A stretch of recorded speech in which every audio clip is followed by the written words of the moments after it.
Hello and welcome to Comedy Zola, where we examine comedy from a writer's perspective. This time, Ellen DeGeneres has a new stand-up special out called For Your Approval. It's out on Netflix. I will link it below. I will be deconstructing specific jokes from the special in this video, so watch the special before this. I was aware of the drama surrounding Ellen over the last few years, but I didn't experience any of this firsthand, of course.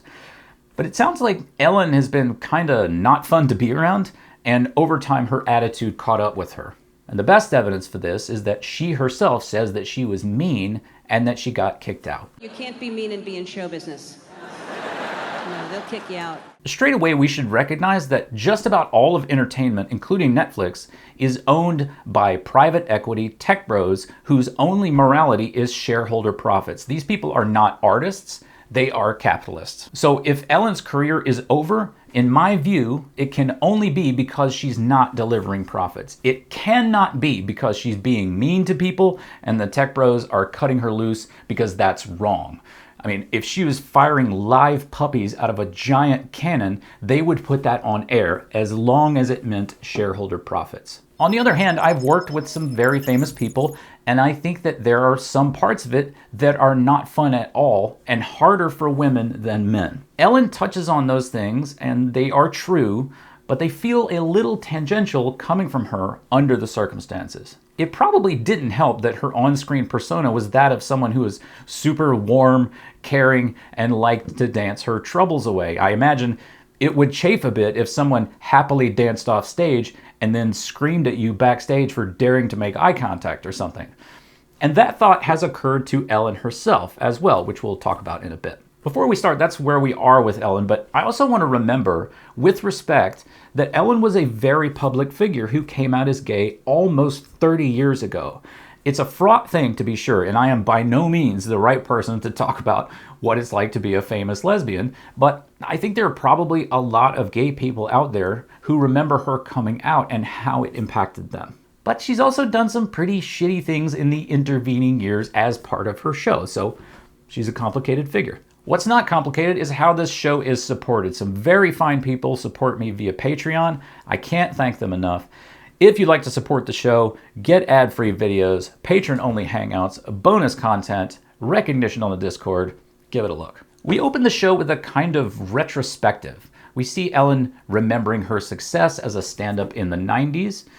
She then paints herself as a bit of a victim with accusations swirling around her of her being mean. To me, this feels like a reframe. Mean is not respecting people's feelings. Toxic is an ongoing campaign to spread garbage vibes. I think Ellen is tactically ceding some ground here by accepting that she's mean, even though that's not really the accusation. It's kind of like being accused of burglary, but calling yourself a trespasser. The show starts at last about 5 minutes into the special. Ellen is extremely polished on stage. She's smooth, relaxed, comfortable. This is a level of proficiency at this style of performance that a person can only get through years on stage. I do not admire the way that she's conducted herself, but I think that anyone who hasn't been on stage for multiple decades has to admire the polish. She starts the show with what we call an I know I look like. She references both her physical appearance, her popularity, and her controversy. You know, I used to say that I didn't care what other people thought of me, and I realize now, looking back, I said that at the height of my popularity.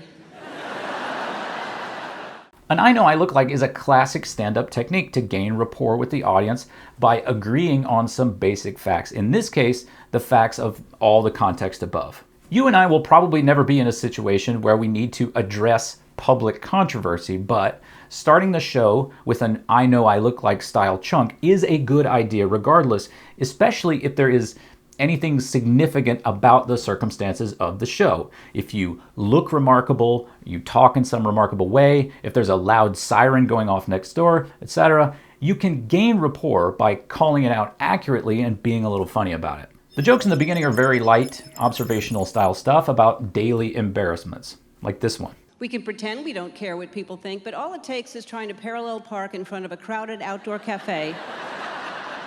Which leads to this one. One of the most embarrassing things is driving a car when it's not raining and the windshield wipers are going. And this one. There's so many extraneous things in a car that we don't need. For instance, I have never used my parking brake. I have never parked my car and thought, I want it more parked than this. They absolutely love this one about tire pressure. Listen to this applause break. And I shouldn't have to guess from an exclamation point between two parentheses that my tire pressure is low.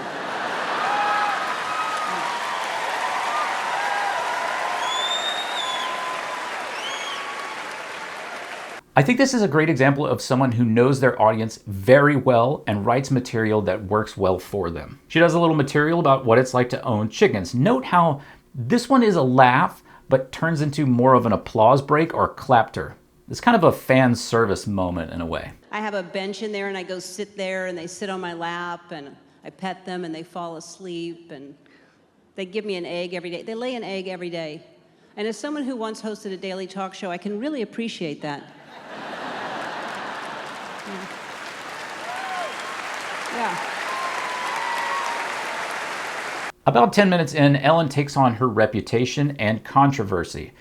I tend to think that this material has to be the reason that she decided to do this special. She could take her money and just go somewhere very nice. Instead, she's out here doing stand-up. There must be a reason. Oddly to me, she chooses to introduce the topic with this bit of theater. All right, let me see what else I can tell you about that. It's been going on. The chickens.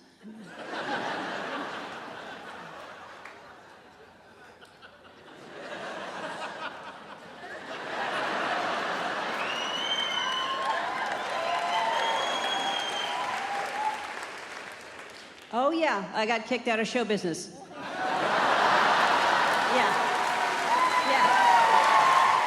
But here we get into the crux of the biscuit. Ellen addresses her persona discrepancy I mentioned before. Here's the problem. I'm a comedian who got a talk show, and I ended the show every day by saying, be kind to one another.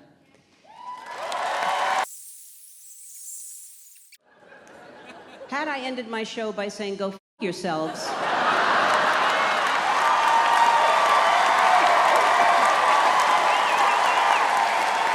And after this bit, she goes back into her extremely lightweight observational material, then closes the show with some final thoughts about how she will be remembered. It's been beyond healing to say the words every night, to feel the support and the love.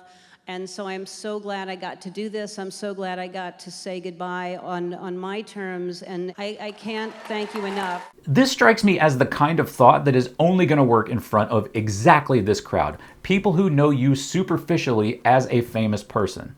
This crowd only knows Ellen as the dancing, be kind Ellen. They don't know what it's like to be that person backstage who's getting yelled at or treated unkindly day after day. I mean, reports of how she acts off stage are mostly hearsay, anecdotes, that kind of thing, but there is an absolute mountain of those anecdotes. It's all fine and well to say I have cared too much what people think of me and I'm choosing to be beloved, but if you can only manage to be beloved by people who understand you as a figure who isn't real, that's a bit of an odd choice. I think it's also kind of weird to say I'm getting to say goodbye on my terms, but also complaining that you got kicked out of show business. I mean, if we're on your terms, surely you would not have been kicked out, right? In conclusion, I think this is a person who is very good at being a stand-up comedian, who rightly got a job as a talk show host as a result, but who is not great at taking care of people in her professional life. She mentions that she went to therapy, but also as she's saying it, says she went to therapy to deal with all the hate coming her way. Now, I'm not a therapist, but I think if you're going to successfully examine why people are mad at you, you maybe want to consider that the one thing all those angry people have in common is you. Maybe you're part of the problem. As comedians, I think what we can learn from Ellen is that your material can be extremely simple and lightweight. It does not have to be political, let alone deeply political. It doesn't have to be sexual. It doesn't have to be anything more serious than the kinds of things you would banter about with an old friend. If you're just starting out, I think it's super smart to consider writing lightweight, evergreen material like Ellen's. You don't have to scream about your genitals, ever. But even as you're writing material like hers, maybe try to go farther than just writing or saying the words, be kind, and actually, be kind. Hey, thanks for watching. If you enjoyed this, like and subscribe, and maybe jump on the Patreon if you want to help me make more. And if you want to talk about comedy writing with people who are trying to do it in a constructive way, we also have a Discord channel.